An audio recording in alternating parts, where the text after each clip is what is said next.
Olá, hoje vamos estudar o princípio da ação e reação e a terceira lei de Newton. Então, força é uma interação, ou seja, uma ação mútua entre dois corpos. Nenhum corpo pode mover-se aplicando uma força sobre si mesmo, tá? Então, essas atividades aqui estão na página 115 do livro didático de física, ok? Então, para caminhar, empurramos o chão para trás, nesse exemplo aqui. Para nadar, o atleta empurra a água para trás. Para subir o foguete, o foguete ele expele uma grande quantidade de gás para baixo, nesse exemplo. Então, a situação analisada, pessoa caminhando. O sistema estudado é pessoa e solo, ou seja, dois corpos, né? A pessoa e o chão. A descrição do par de ação e reação aqui ele é arbitrário. Então, a ação aqui, força que a pessoa aplica sobre o chão, sobre o solo, empurrando para trás. A reação é a força que o solo aplica sobre a pessoa, empurrando-a para frente. Então, os efeitos da ação e reação aqui, a pessoa é empurrada para frente e o chão é empurrado para trás. Embora a gente não perceba, né? Porque a pessoa é praticamente insignificante em vista do solo, que é a terra completa, né? O atleta nadando em uma piscina. Então, aqui o sistema estudado é o nadador e a água. A ação aqui é uma força horizontal para trás, né, que o nadador aplica sobre a água. Né? E a reação aqui é horizontal também, né? É a parte que ele, aplicando a força para frente, ele jogando a água para trás. Né? Então, isso aqui é a aplicação da descrição da reação. Então, a força horizontal para frente, que a água aplica sobre o nadador. Né? O foguete decolando. Então, para aqui, então, o sistema estudado é o foguete e o gás, né? Que é os gases que é expelido para baixo. Então, a ação aqui, força que o impulsor, né? Que os prepulsores do foguete aplicam sobre nos gases, né? Expelindo. E a reação aqui é a força que os gases, ao ser expelidos, aplicam sobre o foguete, né? Enviando ele para frente.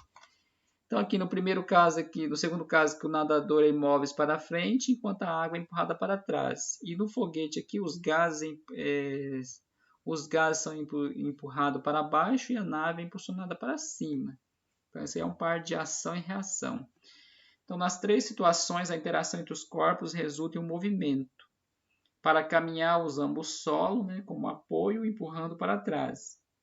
E como resultado, o corpo é expelido para frente, né, ao caminhar.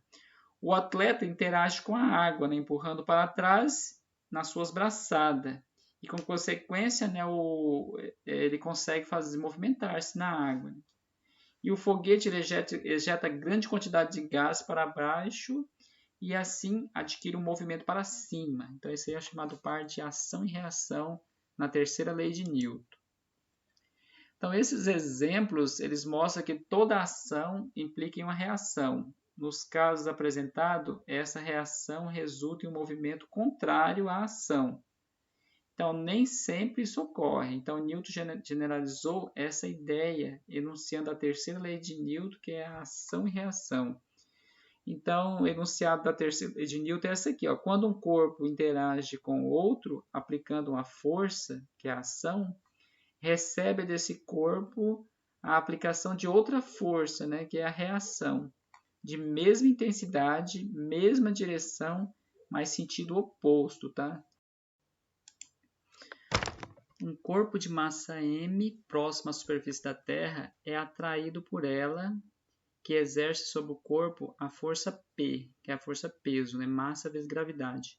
Pelo princípio da ação e reação, o corpo também exerce sobre a Terra uma força, né, de mesma intensidade, mesma direção, mas sentido oposto, que é o contrário, menos P. Né? Então, a reação à força-peso ela pode ser representada por um vetor no centro da Terra, como no exemplo aqui. Ó.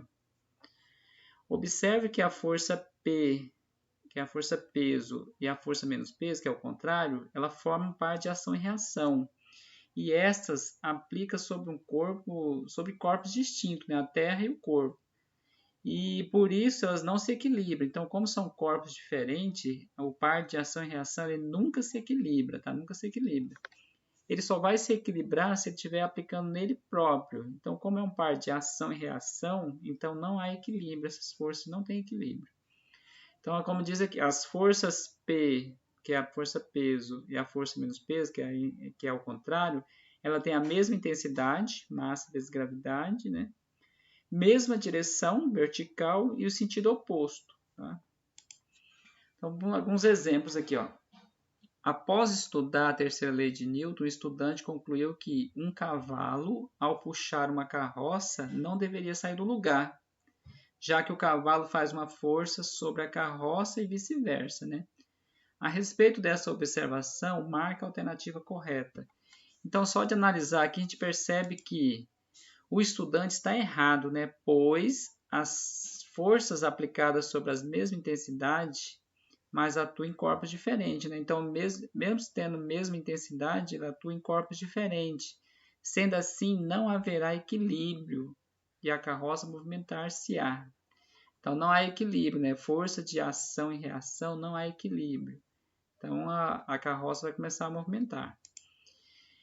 Então, nessa outra aqui, analisando as leis de Newton, pode-se concluir corretamente que o movimento ele é retilíneo uniforme e a consequência da aplicação de uma força constante sobre o corpo que se move? Não, né? Então, a lei da inércia, ela prevê a existência de referenciais inerciais absolutos em repouso, como é o caso do centro das galáxias. Não, também não, porque ele forma circular, né? A lei da inércia tem que estar em movimento retilíneo uniforme.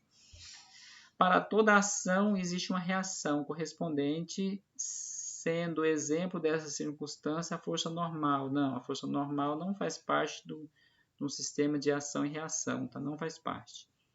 Se um corpo é dotado de aceleração, esta certamente é consequência da ação de uma força, ou de um conjunto de forças resultante diferente de zero, agindo sobre o corpo. Isso aí sim, ó. Então, se é dotado de aceleração, então ele causa velocidade. Então, para criar essa aceleração, precisou de uma força, precisou de uma ação. Né? Então, a letra D está correta. A força centrífuga é uma força que surge em decorrência da lei da inércia. Não, a lei da inércia é sempre linha reta, tá? Então não faz parte da centrífuga. Então aqui a resposta certa é essa aqui, letra D, tá? A respeito da terceira lei de Newton, marca a alternativa verdadeira. Os pares de ação e reação podem ser formados exclusivamente por força de contato. Não é exclusivamente, não. As forças de ação e reação sempre se anulam, nunca se anula, tá? As forças normal é uma reação da força peso aplicada. Não, a força normal não faz parte do par de ação e reação, tá? Força normal aplicada apenas em um corpo apenas.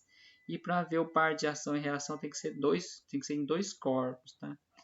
A força de ação e reação sempre atua no mesmo corpo. Então, a força de ação e reação sempre atua no mesmo corpo? Não, elas são aplicadas em corpos diferentes, tá? Como estão aplicadas em corpos diferentes, as forças de ação e reação não se equilibram. Isso mesmo, não se equilibram, tá? Como estão aplicadas em corpos diferentes, as forças de ação e reação não se equilibram, tá? Aqui em cima diz que se equilibra, se anula. Não, tá? Outra perguntinha aqui, por que, de acordo com a terceira lei de Newton, não seria possível utilizar uma aeronave dotada de hélices lá no espaço, tá? Precisar de hélices para fazer o movimento. Por quê? Porque lá no espaço não existe ar, né? Então aqui a resposta é que no espaço não existe ar para ser impulsionada pela hélice. Logo, a aeronave não pode ser impulsionada para frente, que é preciso do ar, né, para se fazer esse equilíbrio com a hélice. Pela terceira lei de Newton, a hélice empurra o ar e, consequentemente, a aeronave é empurrada para frente. Tá? Então, isso aqui, uma aeronave lá no espaço, dotada de hélice, ela não ia sair do lugar porque precisaria de ar para fazer o impulso. E como não existe ar, então é impossível acontecer a terceira lei de Newton lá no espaço, de acordo com esses dados aqui, tá? Então é isso, pessoal. Bons estudos a todos, várias atividades. Até a próxima. Tchau.